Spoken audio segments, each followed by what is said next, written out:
Item ಯಾವುದೇ ಇರಲಿ try ಮಾಡಿ ಆಚಿ ಚಿಕನ್ ಮಸಾಲಾ. ಮಂಡ್ಯದಲ್ಲಿ ಸರ್ಕಾರಿ ಅಧಿಕಾರಿಗಳ ಎಡವಟ್ಟಿನಿಂದಾಗಿ ಸ್ವಾಮೀಜಿಗೂ ಕೂಡ ಸರ್ಕಾರದಲ್ಲಿ ಪ್ರಮೋಷನ್ ಸಿಕ್ಕಿದೆ. ನೋಡಿ, 20 ಅಧಿಕಾರಿಗಳಿಗೆ ಪ್ರಮೋಷನ್ ಕೊಟ್ಟು ಸರ್ಕಾರ ಆದೇಶ ಹೊರಡಿಸಿದೆ. ಅದರಲ್ಲಿ ಸ್ವಾಮೀಜಿ ಹೆಸರು ಇದೆ.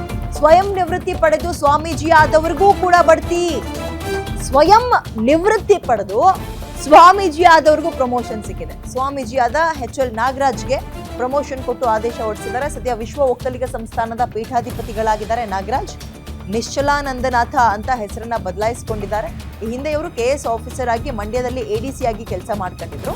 ಅದಾದಮೇಲೆ ಸ್ವಯಂ ನಿವೃತ್ತಿ ತಗೊಂಡು ಸ್ವಾಮೀಜಿ ಆಗಿದ್ದಾರೆ ಒಂದು ಮಠಕ್ಕೆ. ನಿವೃತ್ತಿ ಮೊದಲು ಮಂಡ್ಯದಲ್ಲಿ ಅಪರ ಜಿಲ್ಲಾಧಿಕಾರಿಯಾಗಿ ಕೆಲಸ ಮಾಡ್ಕೊಂಡಿದ್ರು. ಬಡ್ತಿ ಕೊಡೋ ವೇಳೆ ನಿವೃತ್ತಿ ಪಡೆದವ್ರನ್ನ ಸೇರಿಸಿದ್ದಾರೆ ಅಧಿಕಾರಿಗಳು. ಸರ್ಕಾರದ ಅಧೀನ ಕಾರ್ಯದರ್ಶಿ ಕೇಶವ ಪ್ರಸಾದ್ರಿಂದ ಬಡ್ತಿ ಆದೇಶ. ಇದು ಎಡವಟ್ಟ ಅಥವಾ ಹೆಂಗೆ ಗೊತ್ತಾಗ್ತಿಲ್ಲ. ಸ್ವಯಂ ನಿವೃತ್ತಿ ಅಂದ್ರೆ ನಾನೇ ಬೇಡ ಅಂತ ಕೆಲಸದಿಂದ ಹೊರಗೆ ಹೋಗಿರೋದು, ನಿವೃತ್ತಿ ಪಡ್ಕೊಂಡಿರೋದು, ಅವ್ರಿಗೂ ಕೂಡ ಪ್ರಮೋಷನ್ ಕೊಟ್ಟಿದ್ದಾರಂತೆ. ನಿಶ್ಚಲಾನಂದನಾಥ ಸ್ವಾಮೀಜಿ ಮುಂಚೆ ಆಫೀಸರ್ ಆಗಿದ್ದಂಥವ್ರು. ಅವರು ಕೆಲಸ ಬಿಟ್ಟು ಈಗ ಒಂದು ಮಠವನ್ನು ನೋಡ್ಕೊಂಡಿದ್ದಾರೆ. ಫೋಟೋದಲ್ಲಿ ಗಮನಿಸ್ತಾ ಇದ್ದೀರಿ. ಇವ್ರಿಗೂ ಈಗ ಪ್ರಮೋಷನ್ ಆಗಿ ಅವರ ಹೆಸರನ್ನ ಕೊಟ್ಟಿದ್ದಾರೆ. ಮುಂಚೆ ಅವರ ಹೆಸರು ನಾಗರಾಜ್ ಅಂತ ಇತ್ತು.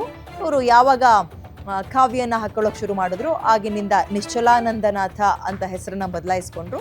ಸೊ ಈಗ ನಿಶ್ಚಲಾನಂದನಾಥ ಸ್ವಾಮೀಜಿ ಅಂತೆಲ್ಲ ಫೇಮಸ್. ಬಟ್ ಈಗ ಇದು ಗೊತ್ತಾಗ್ತಾ ಇಲ್ವಲ್ಲ, ಇದು ಎಡವಟ್ಟು ಅಂತನಾ ಅಥವಾ ಏನಾಗಿರೋದು ಅಂತ ಗೊತ್ತಾಗ್ತಿಲ್ವಲ್ಲ.